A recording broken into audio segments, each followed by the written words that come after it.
میرے عزیزو، تم نے شراب کے لیے، زنا کے لیے آزادی دی ہوگی ہر ایک کو، لیکن تمہیں پتہ نہیں اس کے ذریعے سے کتنا ناسور پھیلتا ہے۔ نبی پاک صلی اللہ تعالی علیہ وسلم نے اپنا جبہ ہٹایا، اپنا جبہ کھول دیا۔ وہ صحابی پیچھے سے آئے، حضور کے دونوں کندھوں کے بیچ میں مہر نبوت تھی، اس کو چوم لیا، اس کو بوسہ دیا اور کہا میں نے بدلہ لے لیا۔ نبی پاک صلی اللہ علیہ وسلم کے دونوں کندھوں کے بیچ ایک مہر نبوت تھی جو اتنی زیادہ چمکدار تھی کہ سورج کی روشنی سے زیادہ اس میں اجالا ہوتا۔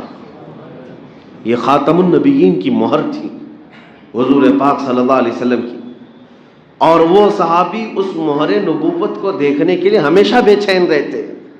انہوں نے اس طریقے سے چومنے کا ایک بہانہ بنا لیا، لیکن میرے آقا صلی اللہ علیہ وسلم نے پوری دنیا کو یہ بتا دیا کہ اگر رعایا میں سے، صحابہ میں سے، شاگردوں میں سے بھی کوئی کھڑا ہو جائے، حق ہے آپ کے اوپر، تو اپنے آپ کو پیش کر دینا۔ یہ اسلامی مساوات، یہ فریڈم ہے۔ آج مجھے بتائیں، کوئی ایک میدان میں آ کر کے کہہ دے نیتا کہ قوم پر کسی پر میرا حق باقی ہے تو لے سکتے ہیں، شاید اس کے چتڑے بھی باقی نہیں رہیں، قوم اتنا اس سے مقابلہ کر جائے۔ سارا تو کھا کر کے ہی بیٹھے ہوئے ہیں، ہر ایک کا تو حق دبا کر کے ہی بیٹھے، کہنے کی کسی کے اندر ہمت بھی نہیں ہوگی، جسارت بھی نہیں ہوگی۔ کوئی اونچی سیٹ پر بیٹھا ہوا آدمی سامنا بھی نہیں کرنے کو تیار ہے عوام کے سامنے۔ میرے عزیزوں، میں یہ باتیں اس لیے کہہ رہا ہوں کہ پہلے آپ کو تصور سمجھا دوں اسلام کا کانسیپٹ کیا ہے۔ جن ظالموں نے آزادی کا نعرہ دیتے ہوئے اسلام کو تانا دیا ہے کہ یہاں پر پابندیاں ہیں، یہاں پر چار دیواریاں کھڑی کی گئی ہیں، ہر ایک کو آزادی نہیں، وہ اپنے گریبان میں جھانک کر کے دیکھ لیں کہ کہاں آزادی اور کہاں نہیں۔ قیصر و کسریٰ کے دربار میں کسی کو سر اٹھانے کی ہمت نہیں ہوتی، سجدے کرائے جاتے تھے، سجدے کرائے جاتے تھے۔ بادشاہ کے آنے کے وقت سارے لوگ رکوع میں ہوتے، جبکہ میرے آقا صلی اللہ تعالی علیہ وسلم نے جھک کر سلام کرنے کو بھی منع فرمایا۔ کسی کے لیے جھک کر کے سلام کرنا بھی جائز نہیں، نبی پاک صلی اللہ تعالی علیہ وسلم نے اس کو سختی سے منع فرمایا۔ ہم اللہ کے بندے ہیں، جھکیں گے تو صرف اللہ کی بارگاہ میں، اور کوئی بندہ کسی بندے کو نہیں جھکائے گا اپنے لیے، کوئی بندہ، وہ بادشاہ وقت کیوں نہ ہو جائے، وقت کا بڑا عظیم تخت کا مالک کیوں نہ ہو جائے، لیکن وہ کسی اور بندے کو نہیں جھکائے گا۔ اگر وہ جھکاتا ہے تو پھر وقت کا وہ فرعون ہے، وقت کا فرعون ہے۔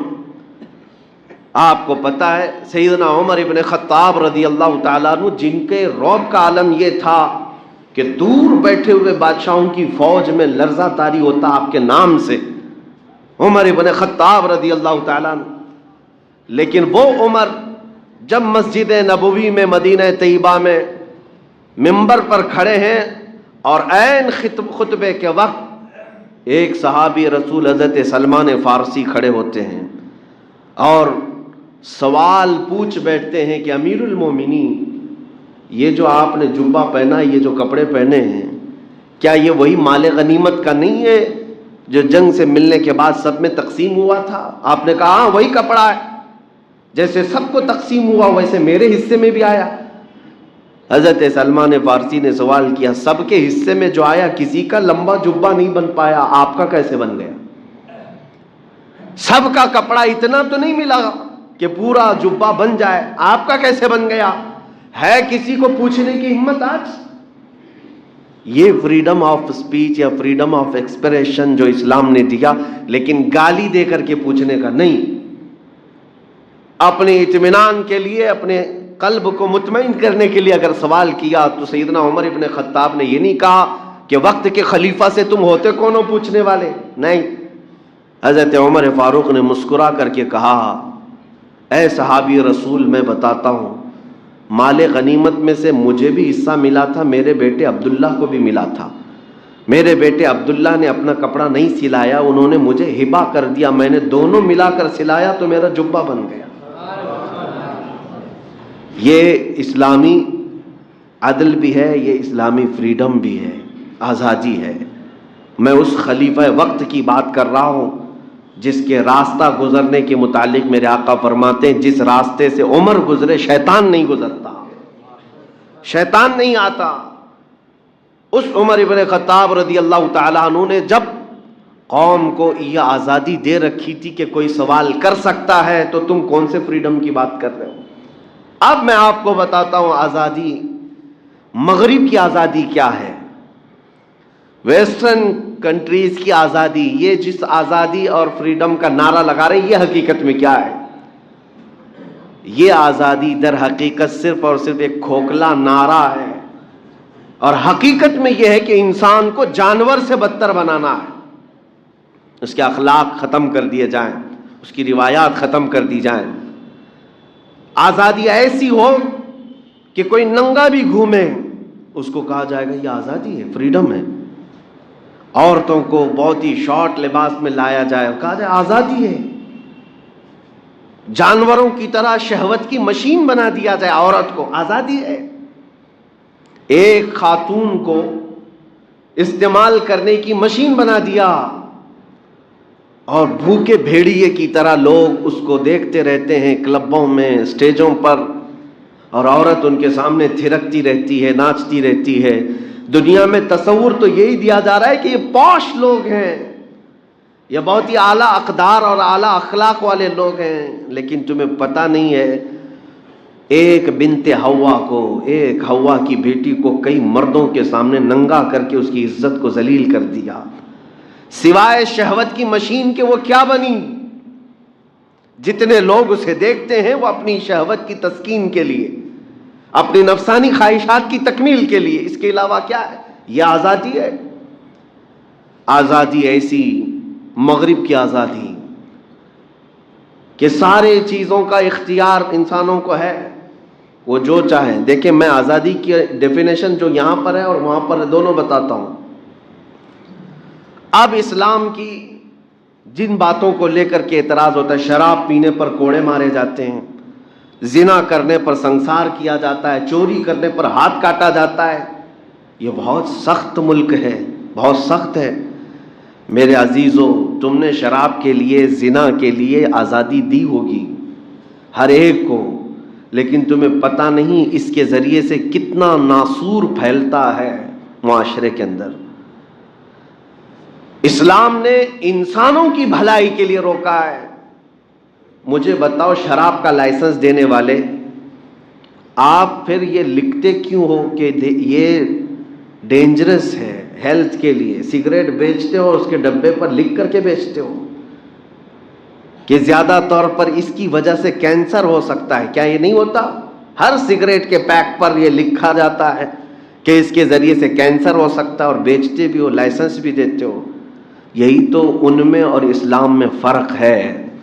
اسلام نے جہاں بندوں کی ہلکی بھی تکلیف اور نقصان دیکھا اس پر پابندی لگا دی، اور قرآن نے کہا لا تلقوا بأیدیکم الی التہلکہ، اپنے آپ کو ہلاکت میں مت ڈالو۔ یہ آزادی نہیں ہے کہ تمہیں زہر پینے کے لیے چھوڑ دیا جائے، تمہیں اپنے آپ کو برباد کرنے کے لیے چھوڑ دیا جائے۔ آزادی یہ نہیں ہے۔ مغرب کی آزادی اور اسلام کی آزادی میں بہت بڑا فرق ہے میرے عزیزوں۔ آج میں دنیا کو یہی بتانا چاہتا ہوں، جن آزادی کے نعروں میں آ کر تم جس کو چاہے اس کو ہرٹ کرتے ہو، ذرا کبھی اپنی ماں پر بھی اس آزادی کا استعمال کر کے دکھاؤ، کبھی اپنی بیٹی اور اپنے بہنوں پر بھی اس آزادی کا استعمال کر کے دکھاؤ۔ یہ نہیں کریں گے۔ آزادی رائے اور آزادی اظہار، جس کو یہ کہتے ہیں گفتگو کی آزادی، اسپیچ کی آزادی، بولنے کی آزادی، اور اس آزادی کی آڑ میں اسلام کو تنقید کیا جائے، اسلام پہ، مسلمانوں پہ، اللہ پہ، رسول اللہ پہ کرٹیسائز کرنا اور تنقید کا نشانہ بنانا، اور اس کو کیا کہتے ہیں؟ یہ آزادی ہے، فریڈم آف اسپیچ ہے، فریڈم آف ایکسپریشن ہے۔ حقیقت میں آپ کو بتاؤں، پوری دنیا کا سیکولرزم اور فریڈم کا جو نعرہ ہے وہ صرف اور صرف اسلام کو کرٹیسائز کرنے کے لیے، باقی کسی کے لیے نہیں۔ اسلام کو نشانہ بنانا یہ سیکولرزم ہے، آزادی ہے۔ اسی لیے تو میں کہتا ہوں اگر تم سچے معنوں میں آزادی کے پیروکار ہو تو کبھی اپنی ماں پر بھی اس آزادی کا استعمال کر کے دکھاؤ، اپنے باپ کے بارے میں بھی بتاؤ، اپنی بچیوں کے بارے میں بھی اس آزادی کا استعمال کر کے بتاؤ۔ تمہیں تمہارے گھر کی عزت پیاری ہے اور کروڑوں مسلمانوں کو اگر ان کے نبی کی عزت پیاری ہے تو کیا فرق پڑتا ہے؟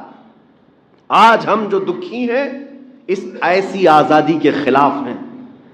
ہم وہ آزادی نہیں چاہتے جس میں کسی کو ہرٹ کیا جائے، کسی کے دلوں کو ٹھیس پہنچائی جائے۔ دوسروں کا احترام کرنا یہ ہمیں اسلام نے سکھایا ہے۔ میرے عزیزوں، سالوں بیت گئے تقریریں سنتے ہوئے، آپ لوگوں کو بھی، مجھے بھی کئی سال ہو گئے۔ ہم نے بھی بہت سارے ریلیجنز کو پڑھا ہے، تقریباً 14 ادیان، 14 مذہب، 14 ریلیجنز دنیا کے، جن کا میں نے خود بہت گہرائی سے مطالعہ کیا ہے، اور ہر ایک کو ہم نے کمپیئر بھی کیا ہے، کیونکہ میرا سبجیکٹ تھا کمپیریٹیو اسٹڈی۔ لیکن آج تک ہم نے دوسرے مذاہب کو اس طرح ذلت کا نشانہ نہیں بنایا۔ لوگوں کی اپنے اپنے رائے ہیں، ہمارا دین کہتا ہے لا اکراہ فی الدین، دین میں کوئی زور زبردستی نہیں ہے، لیکن میں اپنے دین کو دلائل سے قائل کرتا رہوں گا۔ میرا دین سچا ہے یہ بولتا رہوں گا، آخر تک میں ثابت کرتا رہوں گا۔ میں نے دوسرے ادیان پر، ان کے مقدسات پر، ان کی شخصیات پر کبھی اوچھے حملے نہیں کیے۔ ہاں جو لاجک کے خلاف ہے اس کو ہم بولتے ہیں، لیکن کسی کے مذاہب پر گندی گالیاں دے کر کے حملے ہم نے نہیں کی۔ یہی ہمارے اسلامی اقدار اور اسلامی آزادی ہے۔ اور آج ان ظالموں نے نبی رحمت صلی اللہ تعالی علیہ وسلم کو اور اہل بیت کو، اسلام کو اور قرآن کو روز بروز نشانہ بنانا شروع کیا۔ کس آڑ میں؟ اسی آڑ میں کہ ہمیں فریڈم آف اسپیچ ہے، فریڈم آف ایکسپریشن ہے۔ اگر میں پوچھنا چاہتا ہوں اسی کو فریڈم کہتے ہو تو پھر ان لوگوں کو جیل میں کیوں لے جاتے ہو جو ہوم منسٹر پر ٹپنی کرتے ہیں؟ ان لوگوں کو کیوں جیل کی سزائیں دی جاتی ہیں جو کبھی پردھان منتری پر، راشٹرپتی پر کوئی ٹپنی کر دے؟ کیوں؟ لمٹ ہے، بولنے کی بھی لمٹ ہے، ہمیں پتہ ہے۔ یہاں پر بھی فریڈم آف سپیچ کا مطلب یہ نہیں ہے کہ جو منہ میں آیا وہ بک دیا جائے، گالیاں دی جائے۔ ہم اپنے دیش کے بھی کسی بڑے کے لیے نہیں بول سکتے، یہ ہمارے ہاں قوانین ہے، لیکن یہ جو دوغلی پالیسی چل رہی ہے اس کے خلاف میں بولوں گا۔ آج پورے ہندوستان بھر میں اس آزادی کے نام پر ایک فتنہ ایسا زور و شور پھیلایا جا رہا ہے کہ ایک کے بعد دیگر میدان میں ان کو اتارا جائے گا اور نبی پاک صلی اللہ علیہ وسلم کی ذات کو نشانہ بنایا جائے گا۔ یہ ہمارے جذبات کو ٹھیس پہنچانا اور نوجوانوں کو بھڑکانا اور ان کو راستوں پر لا کر اتارنا، دنگے کرانا، فساد کرانا، یہ ساری پلاننگ ہو چکی ہے۔ اس سے قبل میں نے عرض کیا تھا جینوسائڈ کرنے کی بھی پلاننگ، یعنی نسل کشی، نسل ہی ختم ہو جائے۔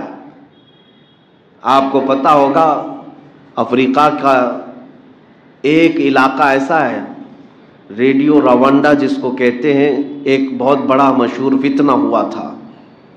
وہاں پر 2 قبیلے تھے اور دونوں قبیلوں میں ایک مائنورٹی اور ایک میجورٹی۔ جو میجورٹی میں تھے، اکثریت میں تھے، ان کے دلوں میں یہ اقلیت کی نفرت اتنی ڈال دی گئی تھی۔ کس کے ذریعے سے ڈالی گئی تھی؟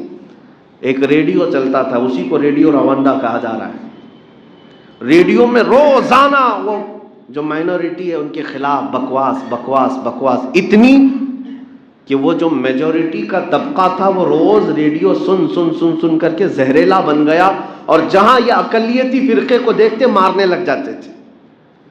ریڈیو کے ذریعے سے اس طرح نفرت پھیلائی گئی، اور اس ایک ملک میں 8 لاکھ مائنورٹیز کو مارا گیا تھا۔ 8 لاکھ لوگوں کی موت ہو گئی، ہتیا ہو گئی۔ کس کے ذریعے سے؟ یہی میجورٹی کے ذریعے سے۔ آپ چاہیں تو تحقیق کر لیں، انٹرنیٹ پر موجود ہیں یہ تمام اخبارات بھی۔ UN تک یہ بات کہی ہے، اور پھر یہ ثابت ہوا کہ اس میں سب سے بڑا ہاتھ اس ریڈیو کا تھا جس نے نفرت پھیلائی۔ میں سمجھتا ہوں آج کے اس دور میں اسی سازش کا نشانہ ہندوستان کو بھی بنایا جا رہا ہے.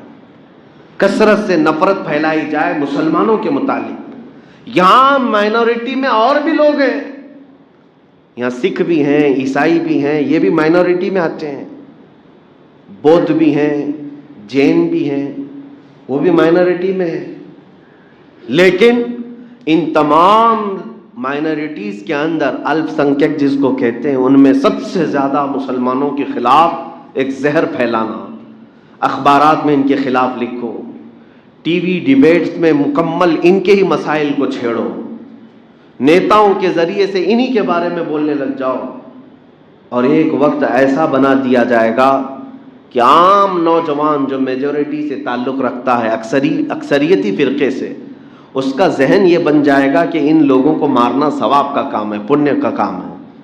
یہ ساری سازشیں انہی اوقات میں جو دیکھنے میں آ رہی ہے، یہ آزادی کے نام پر چلنے والے فتنے ہیں. میں آپ کو ابھی سے آگاہ کرتا ہوں، ابھی سے میں آپ کو ان حالات کے لیے میں بتانا چاہتا ہوں، اور حکومت وقت سے بھی، کہ اپنے دیش کو اس طرح ٹوٹنے بکھرنے مت دو. بہتوں کا خون یہاں پر بہا ہے اس کی آزادی کے لیے، بہت ساری قربانیاں ہوئی ہیں. اس لہلہاتے ہوئے چمن کو اس قدر برباد نہ کرو کہ یہاں پر صرف اور صرف دھواں اٹھتا نظر آئے ہر جگہ اور خون فساد ہونے لگ جائے. اسی لیے ہم مطالبہ کرتے ہیں، جو نبی پاک صلی اللہ علیہ وسلم کی شان میں بار بار گستاخیاں ہمارے ملک سے ہو رہی ہیں، یہ اس بات کی غمازی اور اشارہ کر رہی ہیں یہ باتیں کہ حکومت ان دنگائیوں اور ان ظالموں کی پشت پناہی کر رہی ہے، ان کی مدد کر رہی ہے. اگر سیریس ہوتی تو انہیں کب کے جیل میں اندر ڈال دیا جاتا، کھلے سانڈ کی طرح نہیں چھوڑا جاتا. بہرحال یہ تمام باتیں، یہ میرا میسج ہے آپ سب کو، میں یہ بتانا چاہوں گا. آزادی کا مطلب آپ کو بھی میں سمجھا دیتا ہوں. اس ملک میں آزاد ہو، بولنے کی آزادی ہے، تو اس کا مطلب یہ نہیں ہے کہ تمہیں ہاتھ دیا گیا ہے تو کچھ بھی توڑ ڈالو، تمہیں پیر دیا گیا ہے تو کسی کو بھی ٹھوکر مارو. اس کا نام آزادی نہیں ہے. تمہیں زبان دی گئی ہے تو ہر راستہ چلتے ہوئے آدمی کو گالی دے دو، یہ آزادی نہیں ہے. لمٹ ہے، ہر ایک کے حدود ہیں. کسی اور کو ہرٹ نہ کرنا، کسی اور کو تکلیف میں نہ ڈالنا، اور پھر تم آزادی سے رہو. تم پر کون سی پابندی ہے؟ بس حضور پاک صلی اللہ تعالی علیہ وسلم کے پاس ایک نصیحت ایسی آئی. حضور پاک نے ایک صحابی کو نصیحت میں کیا فرمایا؟ یہ سب کو جامع ہے، سب کو کامل ہے. اخلاق کسے کہتے ہیں؟ سب سے اچھے اخلاق نبی پاک صلی اللہ علیہ وسلم نے ایک جملے میں فرما دیا، ترک ما لا یعنیہ. نبی پاک صلی اللہ علیہ وسلم فرماتے ہیں ہر اس چیز کو چھوڑ دینا جو تمہاری شان کے لائق نہیں. اس میں سب آ گیا، جو تمہاری شان کے لائق نہیں ان تمام چیزوں کو چھوڑ دینا، یہی سب سے اعلیٰ اخلاق ہے. زنا کیا تمہارے لائق ہے؟ چوری تمہارے لائق ہے؟ کیا جھوٹ بولنا، فساد کرنا یہ تمہاری شان کو زیب دیتا ہے؟ جتنی برائیاں تمہیں زیب نہیں دیتی ان تمام کو چھوڑ دینا سب سے اعلیٰ اخلاق ہے. یہی سب سے بہترین آزادی بھی ہے. آزادی کا مطلب ننگے ہو کر گھومنا، لوگوں کے درمیان گالی گلوچ کرنا، یہ آزادی نہیں، یہ مغرب کی آزادی ہے.